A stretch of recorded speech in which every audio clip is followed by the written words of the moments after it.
Bonjour tout le monde, je suis Amine, l'expert comptable du cabinet Exilio et aujourd'hui on va parler de Amazon et comment tenir sa comptabilité à partir du back-office de votre Amazon Seller.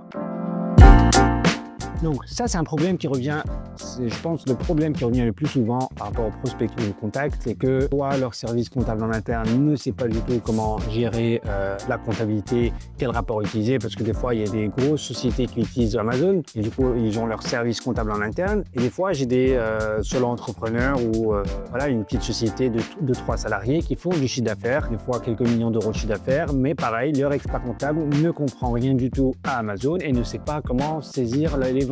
Et du coup, j'ai le troisième point qui a fait l'objet d'une autre vidéo sur la comptabilité de trésorerie et les risques liés à la comptabilité de trésorerie, c'est que les entrepreneurs font appel à des cabinets en ligne qui appliquent la comptabilité de trésorerie. Et du coup, leur comptabilité est faussée et il y a eu même des histoires de contrôle fiscal par rapport à ça qui sont très mal passées avec, je vous invite à aller voir la dernière vidéo, un remboursement du crédit TVA refusé pour 1 million d'euros parce que le client Amazon faisait de la comptabilité de trésorerie. Voilà.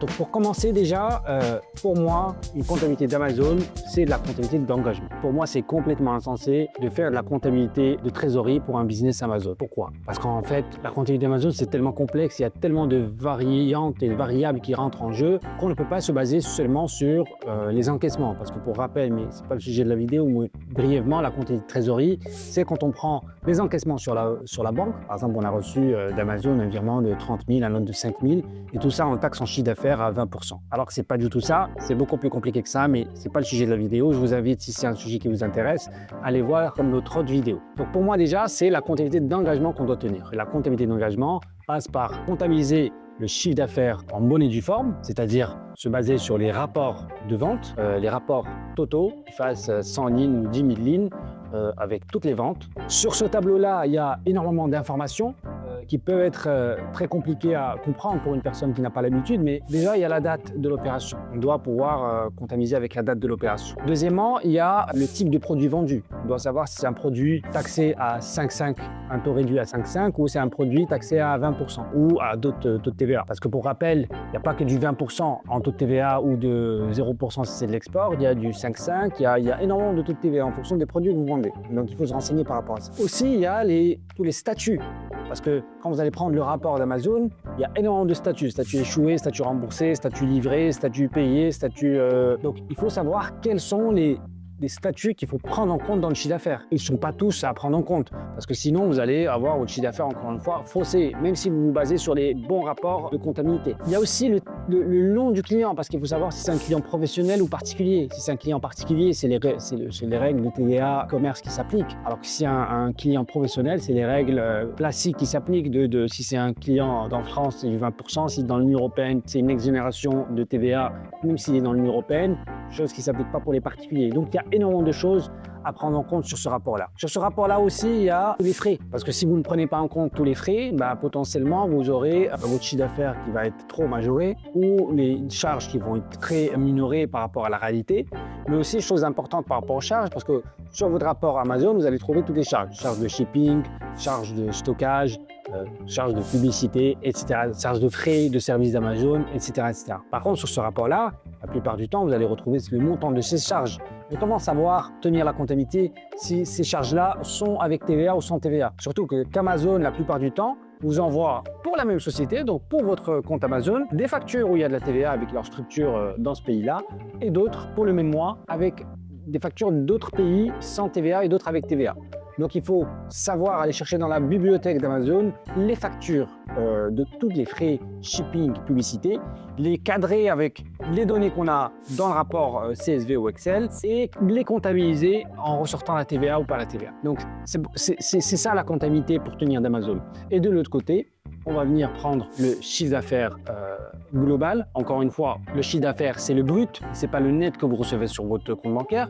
Donc, on va aller comptabiliser le chiffre d'affaires global, brut. On va aller le corréler avec les virements reçus sur le compte bancaire. Donc, il y aura un écart, bien entendu, entre les deux, entre le chiffre d'affaires réalisé et le virement reçu sur le compte Amazon, tous les virements reçus. Pourquoi? Parce qu'ils font, en fait, la différence, c'est tous les frais dont je viens de parler. Donc, les frais de shipping, les frais de stockage, etc. etc.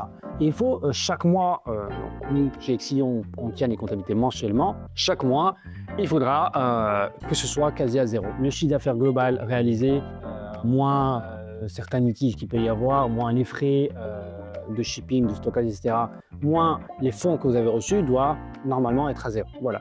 Il y a aussi une chose très très importante auquel beaucoup de personnes qui tiennent la comptabilité ne font pas attention, c'est que sur les rapports Amazon, il y a aussi des devises. Tout n'est pas en euros.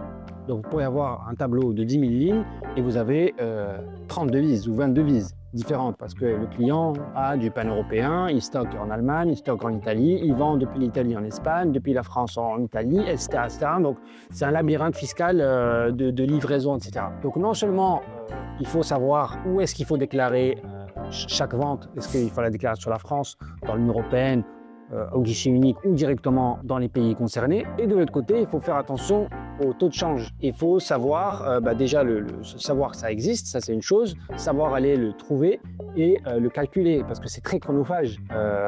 Donc chaque ligne doit être convertie au taux du jour vers l'euro et faire le travail en bonne ligne. Donc c'est pour ça que la comptabilité d'Amazon, c'est pas une comptabilité simple, c'est une comptabilité qui est complexe. Le manque d'informations, c'est ce qui fait que la plupart du temps, on finit par choisir la facilité. Soit on va aller prendre une comptabilité de trésorerie très simple, c'est-à-dire on va prendre le chiffre d'affaires, enfin le chiffre d'affaires, pas du chiffre d'affaires, mais les encaissements reçus sur la banque, et on va les considérer comme du chiffre d'affaires. Ça apparaît simple comme ça. Ou de l'autre côté, on va aller prendre les mauvais rapports, ou si on a le bon rapport, pas prendre tous les rapports qu'il faut, parce que comme expliqué, il y a énormément de rapports qu'il faut prendre en compte pour constituer le vrai flux d'informations qu'il y a. Voilà pour la comptabilité d'Amazon. Cela ne s'applique pas aussi que pour Amazon, ça s'applique aussi pour toutes les marketplaces. Il n'y a pas que Amazon aujourd'hui comme marketplace en France, il y en a plusieurs qui fonctionnent très bien en France et que les clients utilisent. Donc c'est à peu près le même système. Et aussi, ça s'applique aussi, pas que pour les marketplaces, mais aussi pour les sites internet. Aujourd'hui, il y a énormément de CMS, on a Shopify, le plus connu, WooCommerce, PrestaShop, Wix, il y a même des personnes qui développent leur site internet en interne. Et bien entendu, toutes ces informations-là dont je viens de parler sont importantes à prendre en compte, peu importe le type d'e-commerce, que ce soit Amazon ou site internet. Donc si vous êtes intéressé par la tenue de votre comptabilité en bonne et due forme, n'hésitez pas à nous envoyer un formulaire de contact sur le site internet et nous vous rappelons très rapidement pour parler ensemble de votre besoin et de votre projet.